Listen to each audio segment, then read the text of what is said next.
Hello hi everyone नमस्कार जय जगन्नाथ। चलते आज काकरा पिठा बनवा। मु 1.5 कप सुजी नेली। एक कप मापिक 3 कप पानी नेली। से लुण पकई नेली आधा चामच। 4 बड़ चामच ये जो छोट चामच थिला ये चामच रे 5 चामच चीनी पकईली। पान मधुर पकई नेली। तापर फुटीगला सुजी को भल भाव जंती नेली। जंती होला परे सुजी जिते जंती हम से बढ़िया सफ्ट भाव आपंकर डब बन पिठाटा बनब।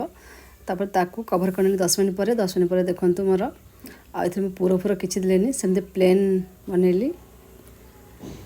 केते बढ़िया बनीगला मोर पूरा मो पुआ को भल लगे ना से प्लेन बनैली। केते बढ़िया फ्लफी फ्लफी काकरा पिठा बनीगला मोर। तापर काकरा सब हो गला मो आगुरी भिजे रखी थी बीर डाली को ताको ग्राइंडिंग करी धनिया पत्र भृषण पत्र प्याज आ सुखा लंका ये पकईली जे जना पड़ खाइला बेले ताको पकई भल मिक्स करके जीरा पकई नी तेल फ्राए करनेली। तो भल भाव जमी बरा हुए आम गोल गोल तो मोर सेप मत आसनी आज जाके फिर भी मु ट्राए कर सेप करने बरा होगला। तापर मु मटर आलू को सिझेक नहीं अदा रसुण पेस्ट जमती मसला कषि मसला नॉर्मल मसला कषि नेली।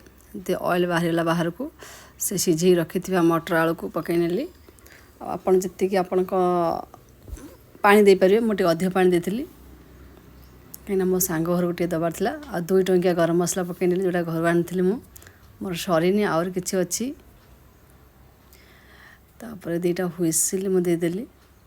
हुइसिल हो सारापर देखु मोर होगला। तापर ढोकला बनई ढोकला रेसिपी आउ थे आपण मैंने देखेबी जल्दी बनई। तापर ढोकला मोर बनीगला।